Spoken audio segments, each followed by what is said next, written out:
Do you think Nwabali, I know you defended Nwabali, but I also had issues with him in this game.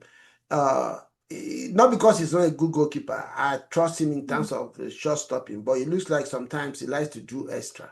He likes to do more. that's I true. don't know. Well, are you going to Mm. start Nwabali in the next game, or would you substitute him, or what would you do if you're the coach? I will surely start him. Yeah, he needs to be start. Why? At least he helped us a lot. He has been there, and we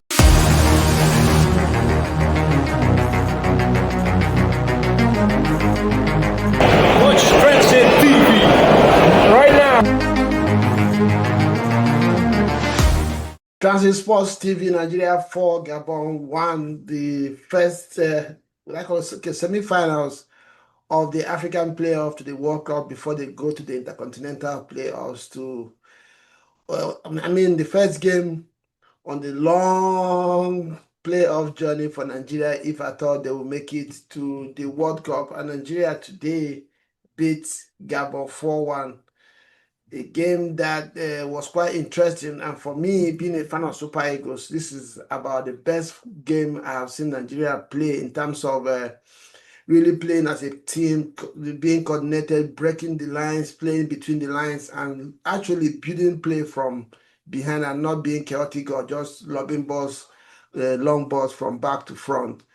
And yes, at some point it looked like it was hanging the balance, but obviously at the end of the game, Nigeria won, which they deserved to win on balance of play in today's game. Gabon was nowhere close to a mass match, a a right match for Nigeria in any way you want to look at it, both from a competitiveness, both from who wanted it most, technical brilliance, and I will single out a few players as we go on into the show. And I have Rhoda here, who is also a superb Super Eagles fan. I know most Nigerians have lost interest in Nigerian football at the moment, but we're here to break this one down. Rhoda, good to see you again. You are welcome to the show. thank you, sir. Good evening, sir. How are you? And okay, so for me, I mean, after watching Nigeria against which was the last game, Benin Republic, I had seen that there was a little kind of cohesion or better cohesion compared to what we have been saying. Before from the Super Eagles, a lot of Nigerians don't watch the Super Eagles anymore. But the last two games, the last game and this one, look like a team that have been playing together. I don't know what was your biggest take out of this game today? Yeah, today they did really very well. Like even more than the way they performed during the Benin Republic last time. So Mhm. actually, I was expecting this performance today, and yeah, they did very well. It was excellent. I don't know what you think about this. I have a feeling, or I believe that the coach kind of contributed to this problem that we have right now. The fact that he was playing through Akon ahead of other defenders, and one of the games that would have taken Nigeria directly to the World Cup, apparently we lost it because of truth, and not just a mistake that he made, but his complete play. I don't know if he's age. I don't know if I just don't believe he has the quality. But today, this young man Frederick that played in the defensive in the center half with Bassi, I believe he was exceptional. Between him and Ndidi, I will pick the man of the match. I think Ndidi did very, very well. He actually played two roles in this game. In the beginning of the game, he played as the pivot in the midfield. Then when they brought in Frank, he stepped forward. I created three big chances, one for Osimhen, one for the guy that scored the goal. I think two for Osimhen. The two chances that Osimhen Yeah, missed, two for us. and the one that the guy from Sevilla scored as well. So I don't know who will be a man of the match in this game today. Yeah, I think I would choose indeed, yes, indeed. Well, it was really, really brilliant that game. Yeah, I believe That's it did really, it did massively well. Yeah, mm, before as the game was going on, a lot of people I was chatting with some fans as the game was going on, and they believe that Super Eagles was lazy in the game. I don't know where that is coming from. I don't know what your take is. You've already said that they played very well. But what would you tell anybody that had that kind of mindset towards the Super Eagles? Yeah, I think it's because of their maybe the last game that they played, maybe in the likes of maybe South Africa match or Lesotho match.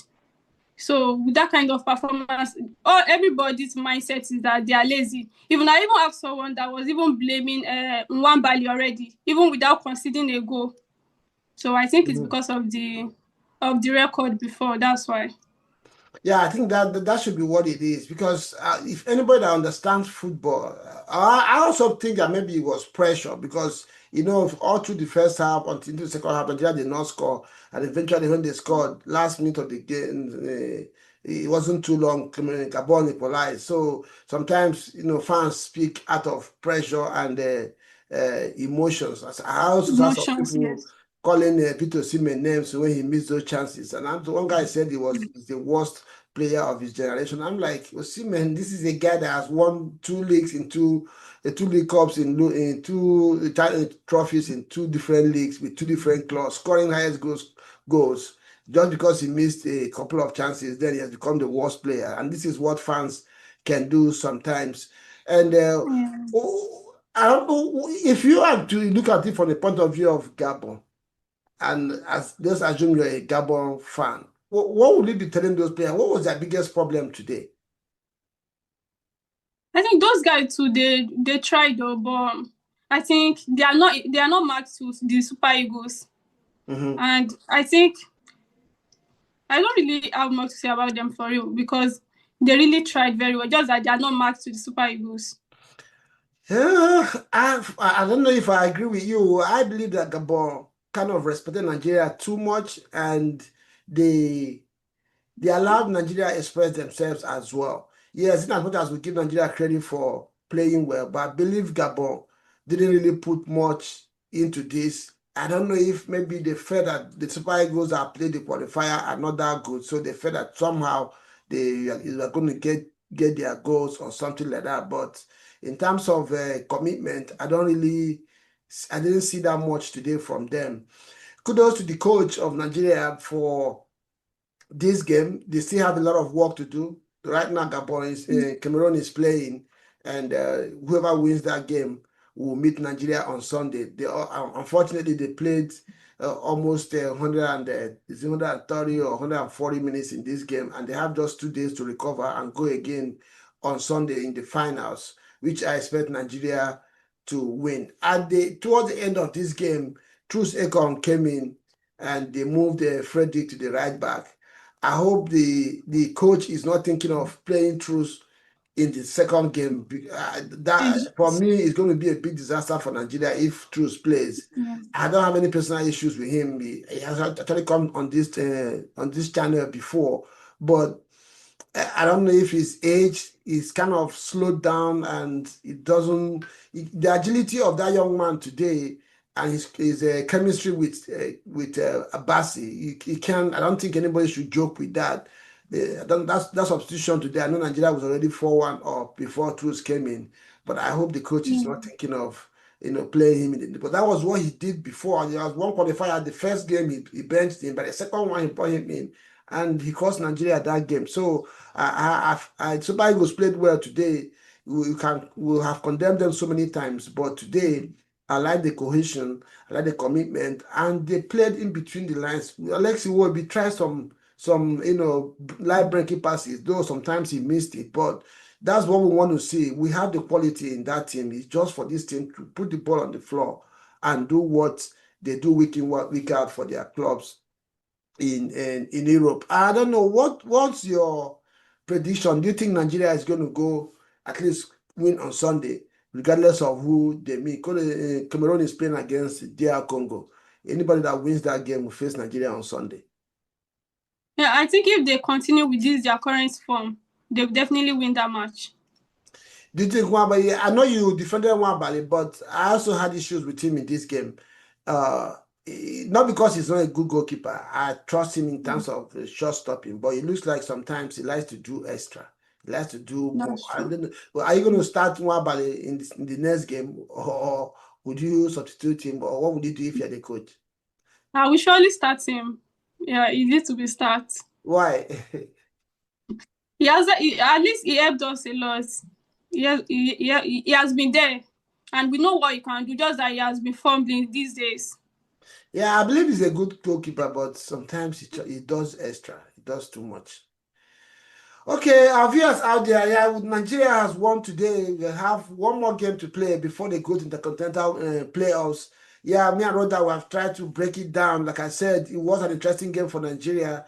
They played through the lines. There was structure. You could see there was a pattern the way they approached this game, and they played very well. They exerted authority over Gabon on this game and got their goals. Fido Osimhen missed a few chances. Probably the game would have gone to extra time if he had been clinical, but again, in the extra time, he doused all pressure and put peace or happiness in the heart of Nigerian fans by scoring 2 goals that took it to 4-1. It's extensively out of the reach of Gabon. And now we look forward to Cameroon and DR Congo. Whoever wins will join Nigeria in the finals on Sunday. Rhoda, it's always nice to have you on the show. Good to see you again.